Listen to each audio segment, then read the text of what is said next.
Welcome to the Black Entrepreneur Experience podcast. Inside the business, buzz, and brilliance of Black entrepreneurs, here is your host, Dr. Frances Arlene.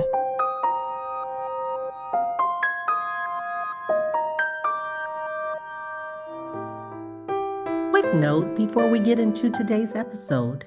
If you're a small home health agency owner, you already know this. Most agencies don't fail because of census. They fail because of continuity and compliance gaps that don't show up until it's too late. I've been working directly with small agencies around continuity planning, compliance readiness, and operational stability, especially owners who are wearing too many hats and don't have a real plan if key people, systems, or processes break. This isn't coaching, and it's not a course. It's hands-on consulting to help you reduce risk and build something that can actually survive audits, turnover, and growth. If that's you and you want to talk, you can find me at drfrancesrichards.com. All right, let's get back to the show. What happens in Vegas goes all over the world on Black Entrepreneur Experience episode number 537. Thank you for joining us as we elevate the Black Entrepreneur Experience by interviewing CEOs, thought leaders, innovative thinkers, and Black entrepreneurs across the globe. I'm your host, Dr. Frances Arlene. Are you ready for a story born from love, laughter, and unforgettable meals? Meet Myisha Moore, the founder of Saint Enzo, whose brand brings people together one table at a time. Welcome, Myisha. Thank you. Thank you for having me. Really happy to be here today. I'm admiring your backdrop, and I want to ask you, I've given our audience such a brief bio. Why don't you fill in the blanks and share with our audience what you'd like them to know about you and your company? Sure. Background here is definitely Saint Enzo. Yeah, so I myself, and I come from the PR marketing world.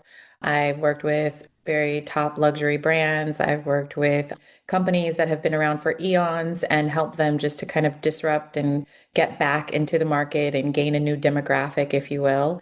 My husband and I, which is my business partner, have decided to really pour all of that, his talent in tech and my talent with PR and marketing, and really just pour it into Saint Enzo. Here we are, launched last summer, and are just moving forward. And out of all the industries, why the wine industry or the spirit industry?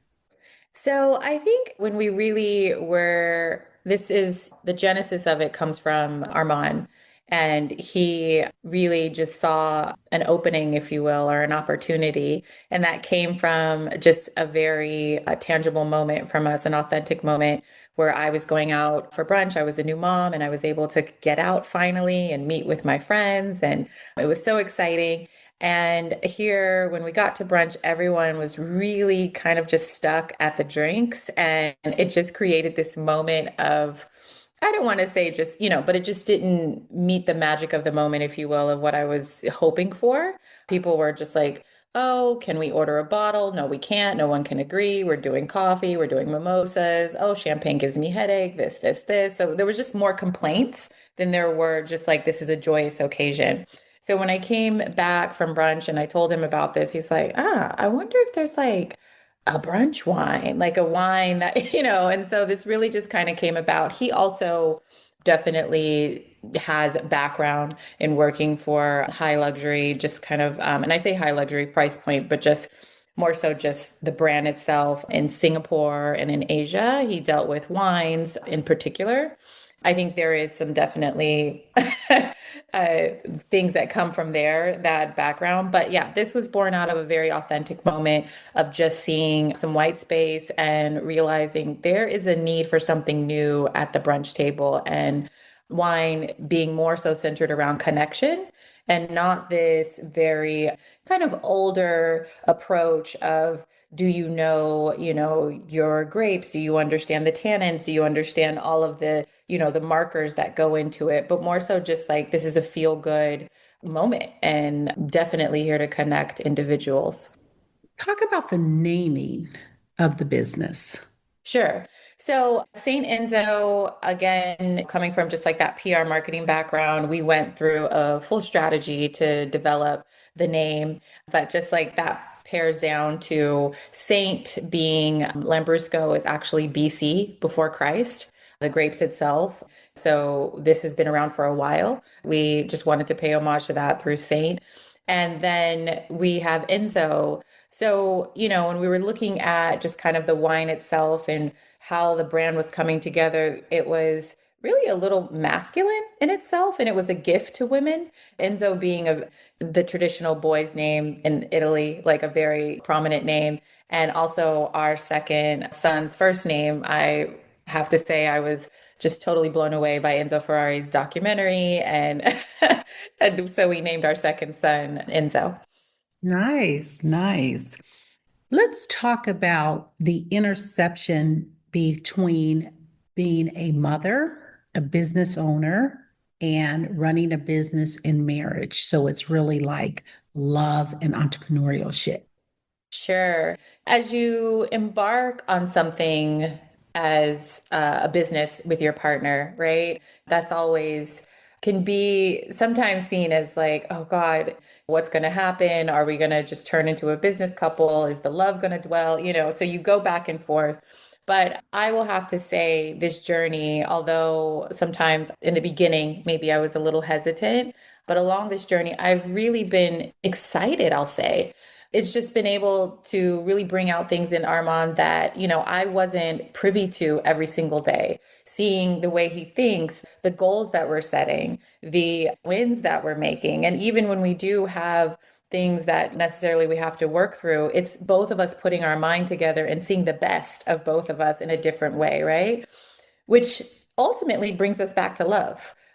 It ultimately brings us back to really true mutual respect for one another and a bond that I think we initially always had, but we're able to see it now in works, right? We really bonded together over a lot of creative. He's a creative. I don't deem myself as creative, but through a lot of these works, I've noticed that I do definitely have some creative bone. So, but yeah, it's been really and a lot of marriage counselors or therapists would say that. Have something that you're building together, have something that you're doing together. I don't care if you're just like doing, I don't know, building out the backyard with a new doghouse or like cold plunging together, or like finding something that you guys are doing together is very important. Being a mom on top of that, it really brings in the family. Honestly, us naming St. Enzo after our second born son, our children are involved, and just definitely not the tasting, of course, but they're involved in all of the aspects of just like color. I remember my other son, Astric, my older son, we were trying to figure out the foil color, and he's really great with color. Like we've just noticed that as an early age, he just really understands color very well. And he was able to really get in there and tell us this foil is not actually matching the word. I think you guys need to move it around here. And so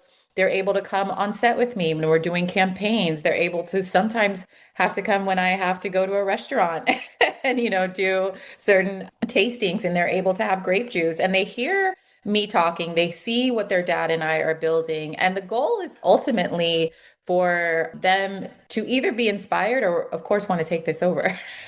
Talk about raising capital to start the business. So we are fully funded. We didn't necessarily go out and raise capital.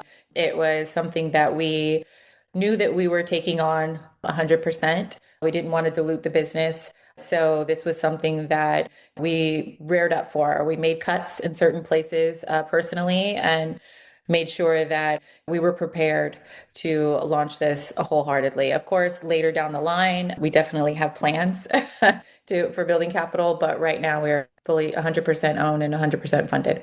Excellent. I want you to have a monologue. I want you to name this person, living or not, and they've inspired you so much. Myisha, who is that person and what are you saying to that person? I would be talking to my grandma, Eloise Mayo. She was a mother of three daughters, and lost her husband pretty early on. And the way that she just continued to forge through, she owned multiple homes and she was just very keen on ensuring that the girls, especially her girls, and then leading on to me, were seen, were heard, and were brought up to know that entrepreneurship is ownership, if you will, is important. And so I really just have always, I don't think I realized it, that I was being groomed, if you will, for that. But her foresight, her vision, and what she left is just a legacy. And I'm really grateful for her. Thank you for that. Let's talk about your top three influencers and what lessons did they teach you? I'll have maybe it'll be a little bit of a mix, but one of my mentors really taught me early on that if you're going to really put your name on it and go out there, go for the top 1%. And that really resonated with me is that know your demographic, know who you're going after, and push there. I do not believe in marketing to everyone. I think that's incredibly hard, if you will. And it also just, you miss a lot of people. That was just something that's always stuck with me there. And then I would say when dealing with, as far as Saint Enzo, there's been a lot of influence from chefs and definitely women. And I would say women that are in their, like early 30s, mid 40s have really helped to shape this brand, have really helped. We dove deep into just like conversations with them and just roundtable talks. And they have really helped us to understand what are the pitfalls of the industry, why some are drinking wine, some aren't, what they really are looking for now in a brand, especially a wine brand. And they have really helped to curate this moment that we're entering, especially when I talked about connection. They have really helped us to understand why connection is needed too. And when we're talking about convening, brunch, wine, all these things come together. And why aren't they top of mind? Why aren't they top of mind for most wine brands? Why is it always just about the grapes, where the region, the things that we all are excited to hear about? But what about the other lifestyle part of it? And what is something that consumers don't know about the luxury wine industry that they should know? I would say it's about what's in the bottle.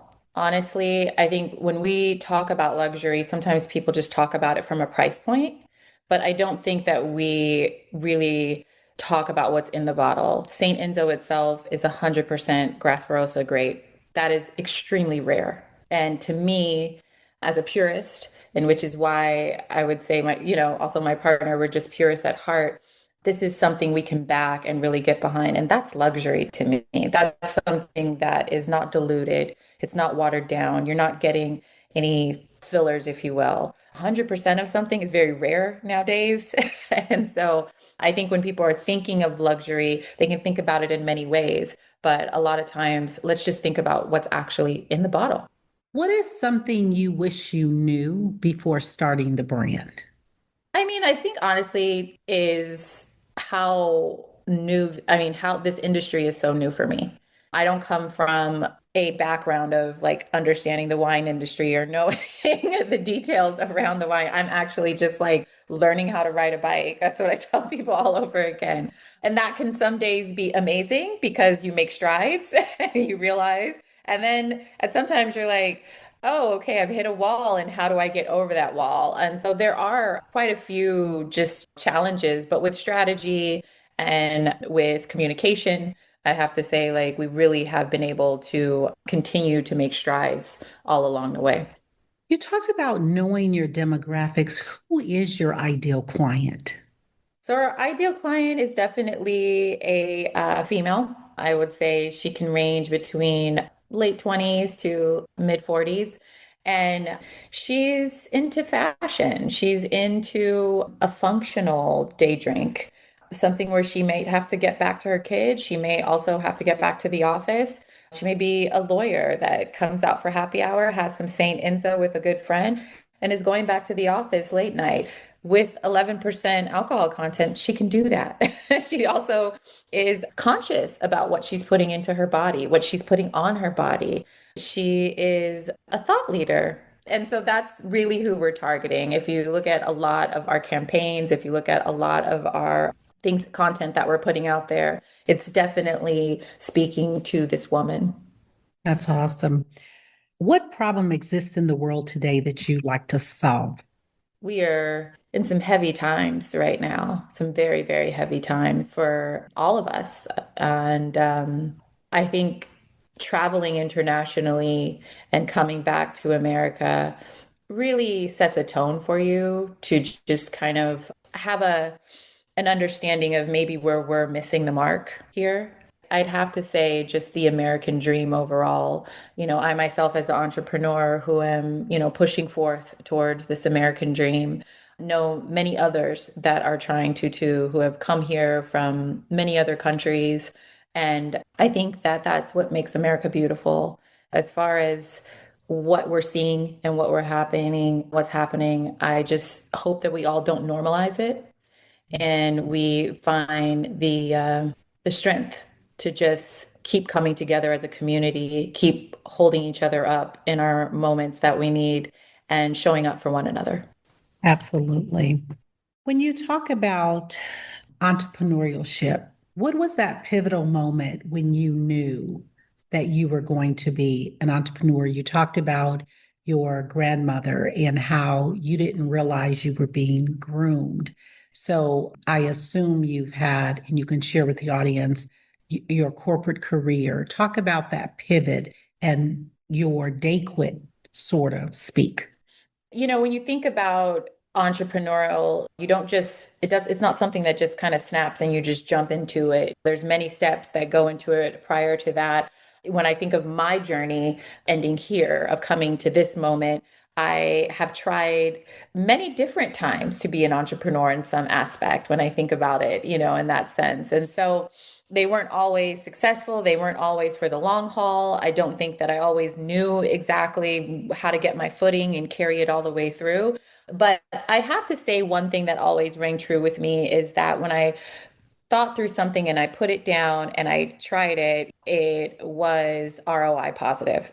And so that is kind of like where I really double down on, right? And that moment came for me was I definitely was at my day job. I was probably being transitioned, I think, to a different account. And I remember saying to myself, I have this business here that is thriving. I'm getting traction. At some point, I can't split myself anymore. I can't split myself with being a wife, a mom, and entrepreneur and working a 9 to 5. So how something's got to give. And I thought about my grandma, I thought about my mom, I thought about women that said, you better go for it. You better go for it now. You can always go back to the day job, but you can't always come back to this when you've got this type of momentum. Armon and I talked about it at Grades, and he had told me this probably, a year or two prior when we were just in concept mode, is that one of us is going to really have to make that jump and make that commitment. It just was timing. And it also was a lot of faith and just also looking at, like I said, we had made some cuts. We had really planned for this moment. And I will say to any entrepreneur, you can't always plan for all the pitfalls, but at least you can be a little bit more prepared, Yeah. and so Yeah. set yourself up for success if you can and what you can do. And so for us, it was all about the upfront planning. And then the moment just came where I said, this is the moment that I need to strike. This is the moment I need to get out here and really move things forward. Speaking of pitfalls, what is the biggest obstacle that you have overcome? I think one of the biggest obstacles that I've overcome is to not worry about being traditional. Okay. And I say that because a lot of times you're trying to fit into an industry, you're trying to like be a alike, you're trying to think like them. And honestly, those are the things that make you unique. Those are the things that really help you step out. I can't tell you how many people have seen Saint Enzo and said, we've been waiting for something like this. We didn't know we needed that. And I always bring that back to sometimes it's about surprise and delight. And sometimes consumers don't know what they need until they see it. And when you're trying to fit and be like everyone else, how are you creating that surprise and delight? How are you standing out amongst the rest? What is something that you need that you don't have to move the needle forward? I have a really solid team, and that's something, but we are looking at the team growing. So, but we have, I mean, honestly, I have to say we're in a place right now where I feel like we have everything that we need. I think what I would want is, of course, what everybody's looking for that's starting a business, more accounts, more customers, getting to spreading the word more, things like that. But as far as like what we need, we are really in a strong place. We're really positioned right now. We're touching a lot of niche sports. We're moving in different rooms, if you will, that are helping us to really talk to our target audience as well. That's awesome. When you think about bringing a luxury brand to market and talk specifically to the consumers that are not aware, it's different from if you were bringing a leather bag, which you have an amazing, and I'd like you to talk about that, how that came about, the carrying case for your wine. But it's not like a dress or a product like that where you can just automatically release it state to state. Talk about that. Sure. So the wine, to your point, that is exactly it. I think the biggest, one of the hurdles has been how do we get people to think about wine prior to going to a store?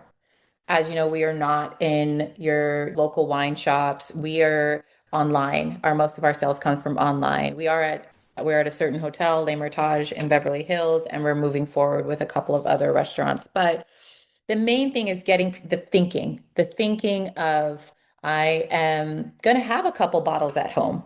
I'm going to plan. And normally, when you think of planning and thinking of moments, you think of the woman of the house, you think of women and their home. We are the natural planner, right? And so a lot of what comes with this is saying, okay, it's the middle of January. I'm just going to order 3 bottles because I don't know if I'm going to do a Galentine's. I don't know if I'm going to head out in February to something, but I'm going to be prepared for the moment. Or I'm going to have people over. It's New Year's and people are still coming, popping by to see me. And I'm going to have something to meet that moment, a moment for connection.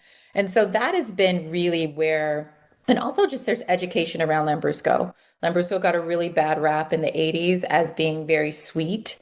And we are really pushing, we call it the OG. It's the original version of Lambrusco. It's dry. It has a nice hint of cherry on the back end. But, I'm getting people telling me, like, I didn't even know reds could sparkle. This is amazing, like just what we're getting. So we're reintroducing something which has been a lot of education. And then also we're helping people to rethink how they plan for moments and of celebratory moments. And when you think about the bag and carrying the pour, Saint Enzo is more than just a wine. We are really thinking about our consumer and their connection moments and their fashion moments and their showing up in all of their glory.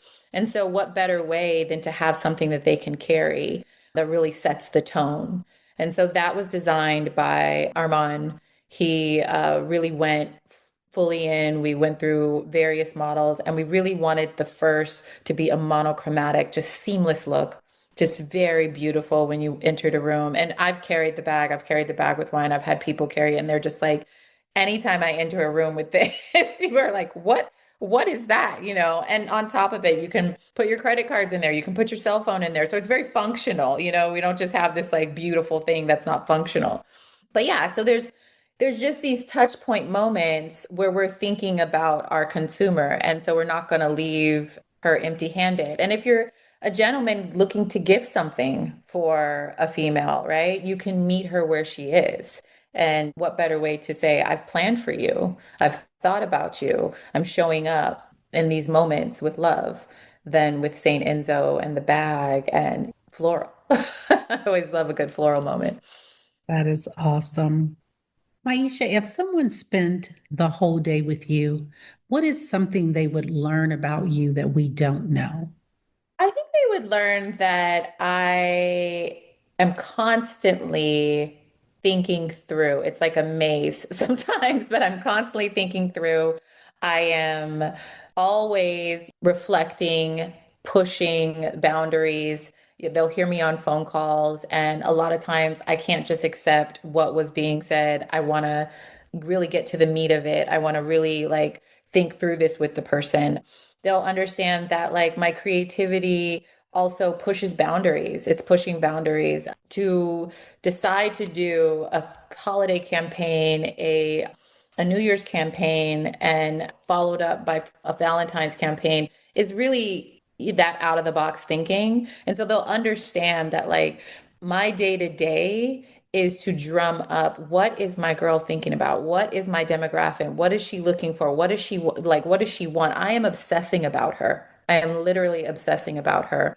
And through that, I'm able to chime into these moments.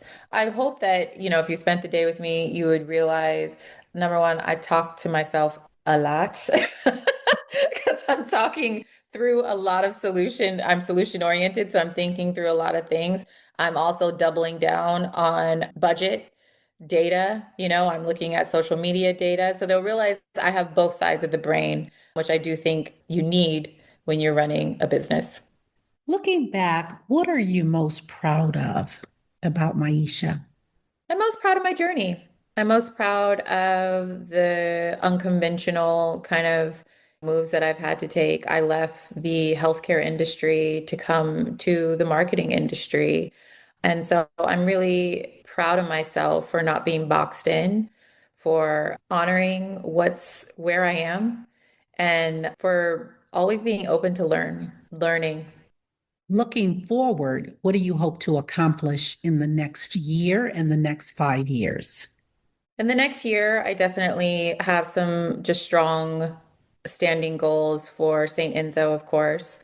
We're looking to build out just like an ambassador program. We're really looking to charter and create some real strong moments with cricket, which is a sport that's hitting America, if you will.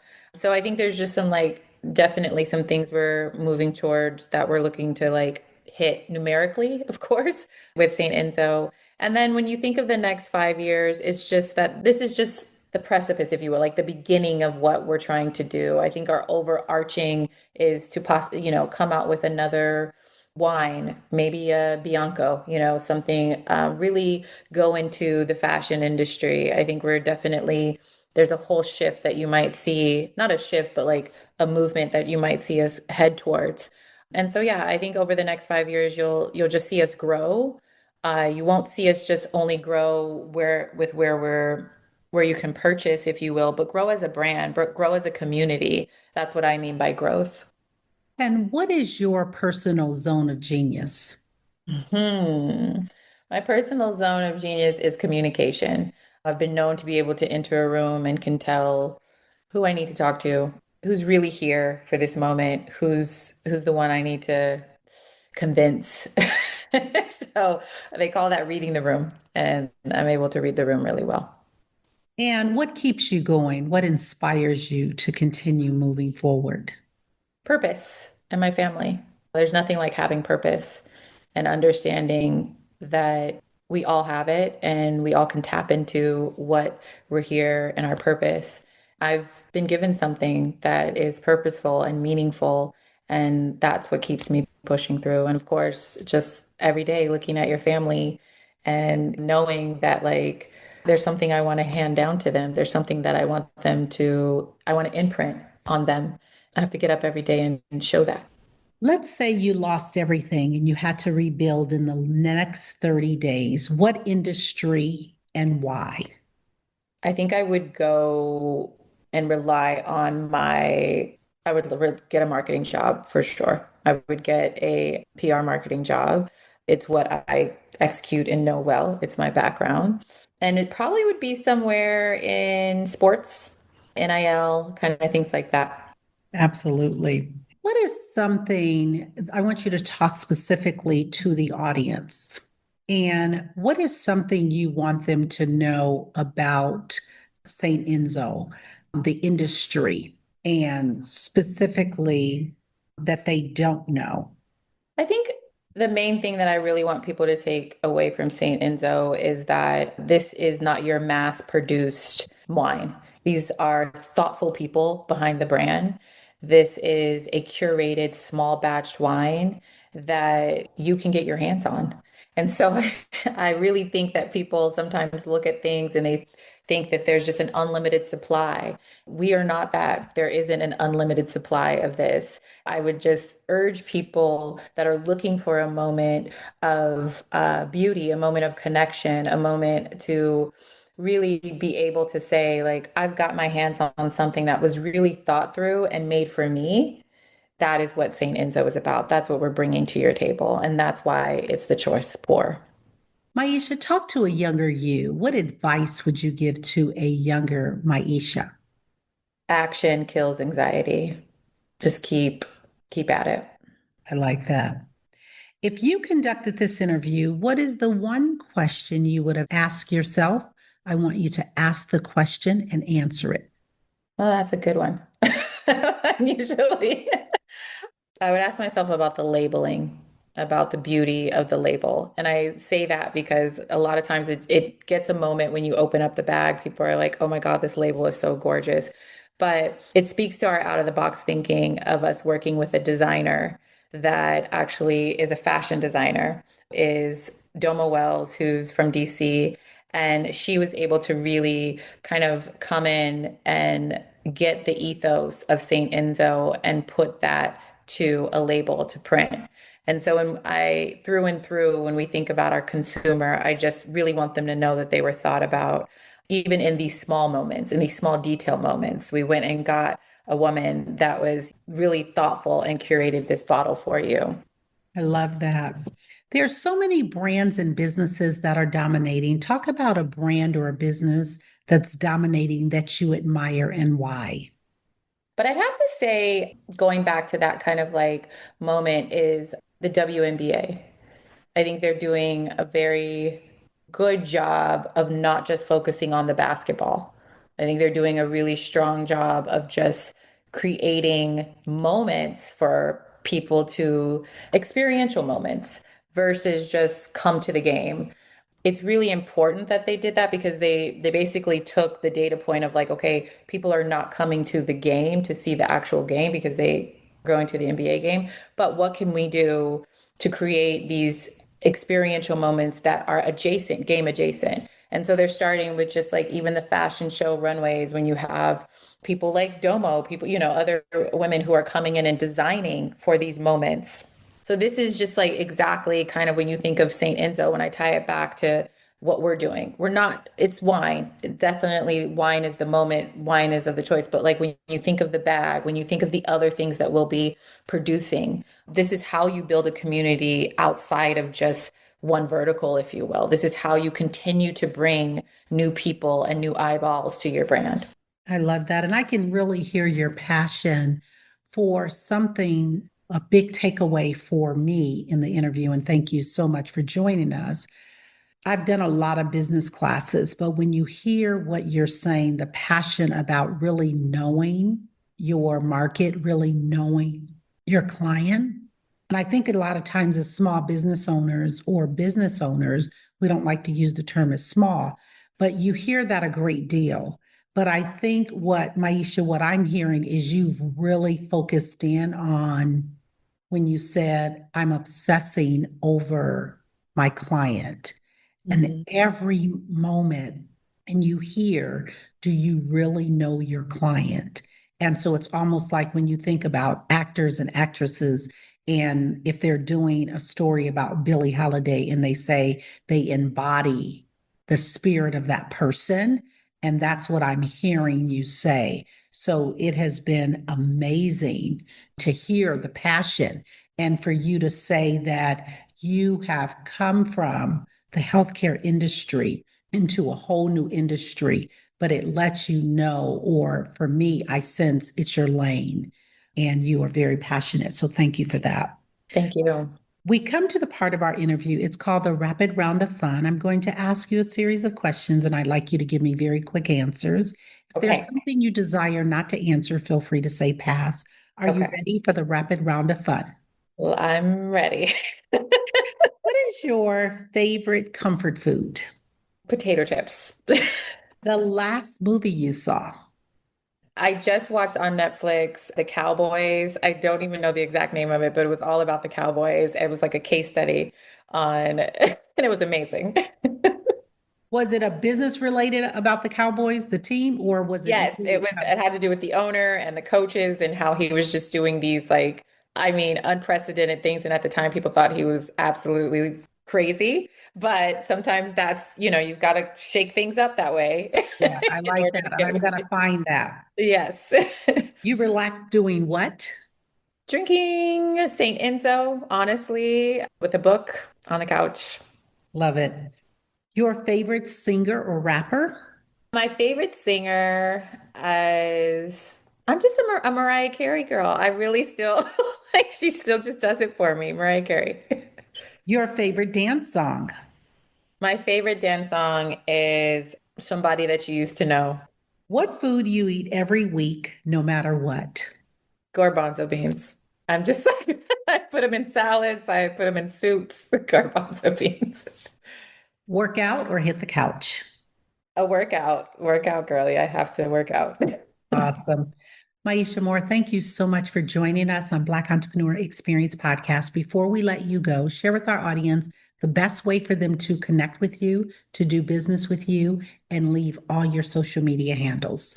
Okay. You can find us on Drink Saint Enzo on Instagram, and we connect the rest through that way. You can DM us, message us. We're definitely very chatty there. And if you'd like to order some wine, it's saintenzo.com. And we ship directly to your door, all states. Thank you. That's a wrap. Thank you for listening and subscribing to Black Entrepreneur Experience. We would love for you to leave a review and rating on iTunes and share with your friends. For show notes and more episodes, go to www.beepodcast.com. Join us next Wednesday, and remember, green is the new black. So keep your bank accounts and your business in the black.